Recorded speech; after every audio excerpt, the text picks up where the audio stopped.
Olá pessoal, meu nome é Cássio Henrique de Oliveira, eu sou professor de língua portuguesa. O nosso assunto hoje é tipos de sujeito. Como sabemos, sujeito é aquele o qual o predicado declara algo.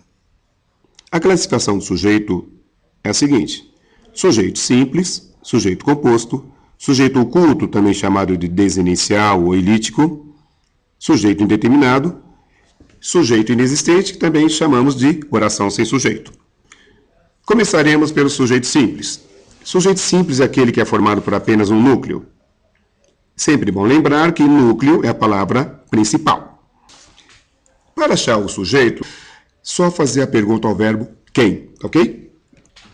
Por exemplo, aquela senhora guarda um segredo. Quem guarda um segredo? Aquela senhora. Sujeito, aquela senhora. Palavra mais importante, núcleo do sujeito. Senhora, quantos núcleos tem sujeito? Um. Sujeito simples. Outro exemplo. Nossas vidas estão cruzadas. Quem estão cruzadas? Nossas vidas. Sujeito. Nossas vidas. Palavra mais importante, núcleo do sujeito. Vidas.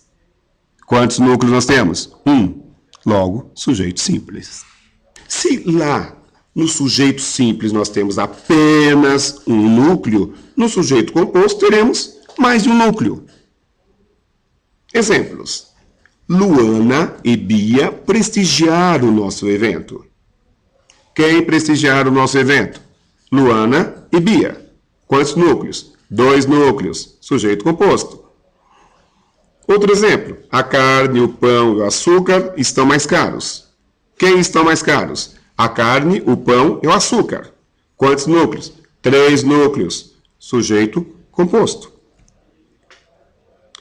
Sujeito oculto. O sujeito oculto não está expresso na oração, mas nós podemos identificá-lo por meio do verbo. Vejamos alguns exemplos. Estou muito triste hoje. Quem estou muito triste hoje? Eu. Está expresso na oração? Não. Podemos identificá-lo por meio do verbo? Claro, porque o verbo estou só concorda com o pronome eu. Outro exemplo. Gostamos do resultado do jogo. Quem gostamos do resultado do jogo? Nós. Está expresso na oração? Não. Podemos identificá-lo por meio do verbo? Sim. Qual que é o sujeito? Nós. Logo, temos um caso de sujeito oculto, que também é chamado de desinicial, que também é chamado de elítico. Sujeito indeterminado. A indeterminação do sujeito ocorre em 2 situações: quando não se deseja identificá-lo ou não se pode. O sujeito indeterminado é formado por um verbo na terceira pessoa do plural, como temos os exemplos abaixo. Assaltaram a agência dos Correios. Rasgaram as revistas da biblioteca. Observe que nesses 2 casos, alguém praticou a ação, há um agente, ocorreu a ação, mas não podemos identificá-los. Por isso chamamos de sujeito indeterminado.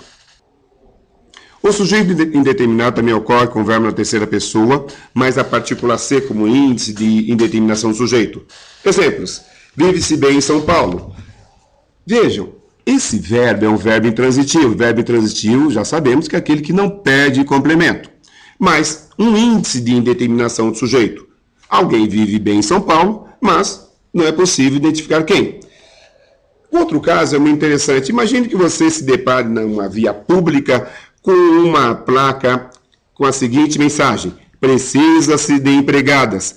E sem nenhuma referência desse ser que está precisando, ou desses seres que estão precisando de empregadas. Temos um verbo transitivo indireto, que é o verbo precisar. Verbo transitivo indireto é aquele que pede um complemento com auxílio de uma preposição. Nós já sabemos isso. Mas um índice de indeterminação do sujeito, que é a partícula C. Não é possível identificar quem está precisando de empregadas. Sabemos que tem alguém precisando, mas nós não podemos determinar esse alguém. Por isso, nós temos um caso de sujeito indeterminado. Oração sem sujeito. A oração sem sujeito é formada por verbos impessoais, ou seja, aqueles verbos cujas ações não podem ser atribuídas a nenhum sujeito, ok? Vamos ver o exemplo do verbo haver. Esse verbo é impessoal quando expressar uma ideia de existir, de acontecer, de tempo passado. Exemplos. Há muitos jacarés no Pantanal. Alguém pratica a ação de haver jacarés no Pantanal? Não. Haverá aulas no próximo sábado. Alguém pratica a ação de haver aulas no próximo sábado? Não. A embarcação saiu há 2 horas. Alguém praticou a ação de haver, de fazer essa hora, essas 2 horas? Não. Então, esses exemplos são exemplos claros de oração sem sujeito.